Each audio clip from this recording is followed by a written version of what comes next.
조용한 기도하심으로 예배를 시작하도록 하겠습니다. 하나님 아버지, 이 시간 주님 앞에 나아갑니다. 우리들 마음에 하나님의 은혜를 허락하여 주시고 이 예배를 통해 귀한 은혜의 시간이 될 수 있도록 주님 도와주시고 함께하여 주시옵소서. 우리 사랑하신 예수님의 이름으로 기도합니다. 아멘. 이 시간 함께 찬양할 때 주님의 은혜가 여러분 마음에 삶에 함께할 줄 믿습니다.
오늘의 말씀을 함께 보겠습니다. 오늘의 말씀은 로마서 6장 11절의 말씀입니다.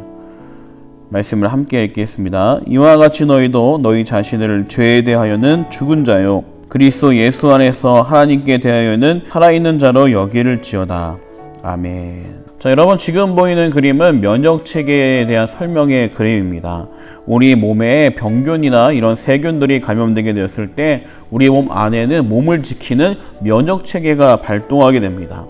그래서 어떤 병균이 오더라도 항체가 생겨나고 그 항체는 병균과 싸워서 건강한 몸들은 그 병균을 이겨내게 되고, 만약에 몸이 건강하지 못해서 항체가 그 병균이나 세균들을 이겨내지 못했을 때 우리 몸에 나타나는 것이 바로 질병이라고 할 수 있습니다. 여러분, 그런데 요즘 나오는 기사들 보게 되면 우리 몸 안에 있는 항체가 잘못된 그런 질병들이 나타나고 있어요. 그것이 무엇이냐, 바로 자가면역 질환이라고 하는데, 이 아까도 말씀드렸듯이 항체는 내 몸에 들어온 병균과 세균과 싸워야 되는데 이 면역 체계가 잘못으로 내 몸 안에 있는 건강한 세포들을 세균이나 병균으로 인식하여서 공격하는 질환입니다. 그러면 어떻게 보면 내가 내 몸을 공격하는 거예요. 지금 보이는 그림처럼 내가 나를 때리는 것처럼 내 몸 속에서, 내 몸 안에 이 항체가 건강한 세포를 괴롭히고 힘들게 하므로 내 몸 안에 생겨나는 많은 질병들이 바로 자가면역 질환이라고 합니다. 이것이 밝혀지기 전까지는 그냥 희귀병, 난치병으로 판단되었는데 이제는 이것이 자가면역 질환이라고 연구가 활성화되고 있어요. 여러분, 이 자가면역 질환 중에 이 자가면역 질환 중에 가장 대표적인 게 바로 류마티스 관절염이라고 합니다. 많은 어른분들이 걸리는 건데 저 자세한 내용은 모르지만 이 몸 안에 있는 이 근육의 문제가 바로 내 안에 있는 항체들의 공격으로 형성된 질환이라는 거예요. 여러분, 우리가 이 자가 면역 질환이 아님에도 불구하고 내 몸 스스로 나를 지키려는 것이 내 몸 안에 해가 되는 것들이 있습니다. 무엇이냐면 대표적으로 장기 이식 수술을 들 수 있는데요. 이런 만약에 우리 안에 몸에 간을 이식한다라고 한다면 이 사진처럼 내 몸 안에 이제 새로운 장기, 다른 사람의 장기를 내 몸 안에 넣게 됩니다. 그러면 문제가 무엇이냐면 내 몸 속에서 다른 사람의 장기가 들어왔기 때문에 이것을 이물질로 판단하고 공격하기 시작하는 거예요. 왜냐? 내 몸을 내가 보호해야 되기 때문에 그렇죠. 내 몸에 이 간이 들어와서 정상적인 활동을 해야 되는데 다른 기관들이 이것을 보고 이물질로 판단하니까 어떤 일이 나겠어요? 항체가 형성되고 이 항체가 이 간을 공격하기 시작해서 이것이 만약에 적응이 되지 않고 내 몸의 일부가 되지 않고 이렇게 이물질로 계속 판거름나게 되면 어떻게 됩니까? 이 장기를 공격해서 이 장기가 결국 괴사되는 현상이 나타나게 됩니다. 결국 그러면 이 장기는 내 몸에 맞지 않아서 결국 다시 수술해서 이것을 제거해야 되는 거죠. 여러분, 이렇게 이 장기를 이물질로 이식해서 공격하는 증상을 완화시키기 위해 장기 이식 수술을 받은 사람들은 평생 동안 면역 억제제를 먹어야 된대요. 면역 억제제를 하게 되면 내 몸이 면역 활동이 줄어드는 거예요.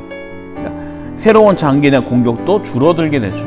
그런데 단점이 뭐겠습니까? 내 몸의 면역이 약해지는 거예요. 장기 이식 수술 받은 사람 평생 이런 걸 하고 살아야 된대요. 여러분, 참 몸이 신기하지 않습니까? 내가 내 몸을 보호하는데 때로는 이것이 잘못된 것으로 나타날 수가 있어요. 익숙한 것을 찾고 익숙하지 않은 것을 거부하려고 하는 내 몸의 증상들이 나로 하여금 내 몸을 지킬 때도 있지만 반대로 내 몸을 더 나쁘게 만들 수도 있죠. 정말 필요한 것이 들어왔는데 그걸 거부하는 거예요. 여러분, 우리가 이 내 몸 안에 있는 이 장기의 원리, 내 몸의 신체의 면역 질환의 이 원리가 어떻게 보면 우리 신앙생활에도 그대로 적용될 수 있다고 봐요. 왜냐하면 우리는 죄인으로 살던 사람들이요. 죄의 모습이 너무나 일상화되어 있고 내 삶 자체가 죄로 향하던 사람의 모습이란 말이에요. 물론 하나님이 처음 우리를 창조하실 때 우리는 하나님의 형상을 닮아서 죄인의 모습이 아니라 하나님의 모습처럼 거룩의 모습을 살아갔어요. 그런데 이 거룩의 모습이 죄를 지음으로 인해 이제는 변질되어서 죄인의 모습으로 바뀌어지게 된 거예요. 그러다 보니까 죄의 모습이 어떻게 되냐? 점점 더 심해지는 거죠. 아담과 하와가 하나님 앞에 말을 듣지 않은 불순종의 죄가 가인과 아벨 첫째 아들과 둘째 아들의 사이에 나타나는 죽음의 죄, 살인의 죄로 바로 바뀌어지는 모습을 보게 되면 이 죄의 모습이 얼마나 우리 안에 쉽게 퍼지게 되고 죄가 우리 얼마나 지배하고 있는지 알게 됩니다. 그렇기 때문에 우리 안의 모습은 죄인의 모습이었는데 예수를 믿음으로 신앙생활이 시작되면 어떻게 됩니까? 내 안에 복음이 들어오기 시작하는 거죠. 생명의 법이 들어오게 되고 생명의 빛이 들어오니까 내 몸이 그것을 어떻게 하겠어요? 와, 생명의 빛 들어왔으니까 우리 이제 전부 죄인의 모습은 사라져야겠다. 그럼 한 번에 성화되겠죠. 예수 믿자마자 그의 죄의 모습은 다 사라질 거예요. 근데 그렇지 않다는 거죠. 여러분, 로마서에 보게 되면 사도 바울이 자기 안에 있는 모습을 보고 이렇게 고백을 합니다. 내가 한 법을 깨달았노니 곧 선을 행하기 원하는 나에게 악이 함께 있는 것이로다. 내 속사람으로는 하나님의 법을 즐거워하되 내 지체 속에서 한 다른 법이 내 마음의 법과 싸워 내 지체 속에 있는 죄의 법을 나를 사로잡는 것을 보는도다. 오라, 나는 곤고한 사람이로다. 이 사망의 몸에서 누가 나를 건져내랴. 이거 예수 그리스도를 믿음으로 생명의 법이 들어왔어요. 겉사람이 아니라 내 안의 속사람, 이제 그리스도의 복음을 고백한 나의 속사람은 복음을 따라 사는 것이 즐겁고 기쁜데 내 지체의 한 법, 그게 뭐겠어요? 내 몸의 법, 내 몸이 익숙해져 있는 삶의 모습의 법은 그것을 거부한다는 거예요. 마치 내 몸 안에 새로운 장기가 들어왔는데 내 다른 몸들이 그 장기를 항체가 이 병균으로 인식해서 공격하는 것처럼 내 안에 생명의 법이 들어왔는데 뇌 죄에 익숙해져 있는 나의 몸이 그걸 거부하기 시작하는 거예요. 그러면서 내 안에는 두 가지 법이 싸우기 시작하는 거죠. 성령의 법과 그다음에 육체의 법이 서로를 부딪히면서 전쟁이 일어나게 되는 거예요. 그래서 때로는 내가 육체의 법을 따르게 되면 죄를 짓게 되는 것이고, 하나님의 법, 성령의 법, 복음의 법을 따르게 되면 내가 회개하고 주님께 나와 은혜 받는 삶의 모습으로 바뀌어지는 겁니다. 난 예수님 믿는데 왜 내 안에 이렇게 죄를 지는 마음이 있지? 당연한 거예요. 여러분, 이 고백은 그냥 이 사람 평범한 사람이 한 것이 아니라 사도 바울이 한 거예요. 사도 바울. 사도 바울이 어떤 사람이냐? 정말로 그리스도를 위해, 복음을 위해 자의 인생을 타드린 사도예요. 복음을 전하는데 정말 사람들이 예수 전한다는 이유만으로 끌어다가 돌로 쳐서 죽을 때까지 패서 갖다 버려도, 그럼에도 불구하고 정신 차리고 제일 먼저 한 게 뭐였냐면 나가서 복음 전하는 거예요. 자기가 상처받아서 쓰러진 것을 보고 자기 지체들, 공동체가 상처받을까 봐 가서 위로하고 복음 증거하는 삶이 사도 바울이에요. 마지막까지 그렇게 하다가 순교당한 사람이 사도 바울입니다. 그런 사도 바울이 뭐라고 말하냐면 내 마음에 두 가지 법이 싸운다는 거예요. 여러분, 교회를 다녔는데 왜 내 안에 이런 것이 있을까? 나는 혹시 예수를 안 믿는 게 아닐까? 내 안에 정말 내가 구원받지 않은 사람이 아닐까? 그것이 아니라 그것이 자연스러운 거예요. 우리의 몸, 내 지체는 육신의 법, 죄의 법을 따르지만 내 안에 있는 속사람이 성령의 법을 따르는 거예요. 그러면 이렇게 이 두 가지 전쟁이 일어나게 될 때 나에 있는 바른 것, 속사람이 이기게 하기 위해서 우리에게 필요한 것이 무엇일까요? 어떻게 하면 내가 이 영적인 전쟁에서, 내 속마음의 전쟁에서 내가 어떻게 이 육신의 법이 아니라 성령의 법을 따를 수 있을까요? 여러분, 지금 사진은 스토넬 잭슨이라고 하는 장군의 초상화입니다. 이 스토넬 잭슨이라는 사람은 누구냐면 이 남북전쟁 시에 남군에 있던 한 장군이었어요. 이 장군이 가는 곳마다 많은 전쟁의 승기를 이뤄서 당시 남군에서는 거의 용맹, 용장, 모든 사람에게 인정받는 대단한 장군이었습니다. 그가 가는 전쟁에서 거의 다 승리하는데 사람들은 도대체 어떻게 승리할까? 승리의 비결이 무엇일까? 많은 사람이 궁금해했어요. 그런데 이 잭슨 장군의 휘하에 흑인 한 군인이 있었는데 이 흑인 병사 한 명이 이상한 거예요. 왜냐하면 잭슨 장군이 출동 명령을 내리기도 전에 오늘은 잭슨 장군이 출동 명령을 내릴 거야. 너무 잘하는 거예요. 사람들이 물었습니다. 아니, 장군이 먼저 얘기하기도 전에 네가 어떻게 아냐? 오늘 분명히 출정 명령을 내릴 겁니다. 근데 진짜 출정 명령을 내리는 거예요. 이 사람이 기밀을 어디서 들은 것일까? 장군이 결정하고 마지막으로 얘기하기 때문에 이 전쟁 당시에는 기밀이 중요해서 웬만한 사람들에게 출정 명령을 미리 얘기하지 않습니다. 왜냐하면 이것이 다른 군에게 전달되게 되면 이 전쟁의 판도가 바뀔 수 있기 때문에 그날 그들에게 알려준단 말이에요. 근데 사람들이 점점 이상해서 물어봅니다. 어떻게 그것을 넌 알았니? 어떻게 장군 명령이 출정 명령을 내릴지 아닐지 그렇게 정확하게 알고 있니? 그러자 이 흑인 병사가 이렇게 얘기했습니다. 잭슨 장군은 아침과 밤에 반드시 기도의 시간을 갖습니다. 그런데 이튿날 출동을 하게 되는 날의 밤에는 기도를 3번이나 4번을 꼭 하십니다. 그렇게 기도하고 출동 명령을 내리십니다.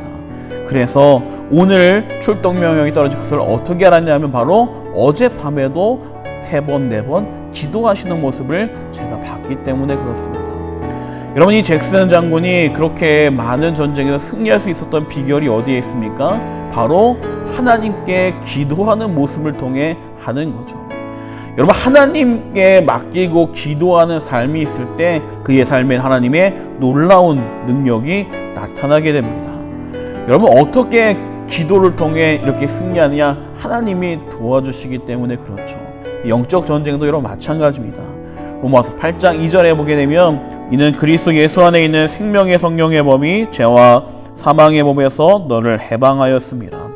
무엇이 이 전쟁에서 우리를 해방시키느냐? 바로 예수 안에 있는 성령의 법이 우리를 이 전쟁에서 승리하게 만들어주는 거예요. 그럼 어떻게 내가 예수의 법, 성령의 법을 따를 수 있느냐? 기도밖에는 없는 거죠. 기도가 무엇이냐? 내 육체의 소욕을 줄이고 내 육체의 욕심을 줄이고 내가 하나님의 법을 따르게 만들어주는 게 바로 기도예요. 기도를 여러분들이 무언가 소원을 말하고 하나님께 이 기도를 아래서 이루어지기만 바라는 것으로 기도를 하는데, 진짜 기도는 무엇이냐? 바로 내가 죽어지고 하나님의 법을 따르는 것이 진정한 기도예요. 그것을 통해 우리가 바뀌어 가는 거예요. 영적인 전쟁을 어떻게 이길 수 있느냐? 사도 바울이 내 속사람과 내 육신의 법이 부딪힐 때마다 어떻게 이겨낼 수 있느냐? 예수님을 어떻게 따르느냐? 기도하는 겁니다. 여러분, 사순절 때 뭐 하는 거냐? 기도하는 거예요. 말씀을 읽으면서 기도하는 거예요. 하나님, 저는 이 말씀대로 살아야 되는데 말씀대로 살기가 어려워요. 힘을 주세요. 그것이 바로 사순절에 할 일입니다.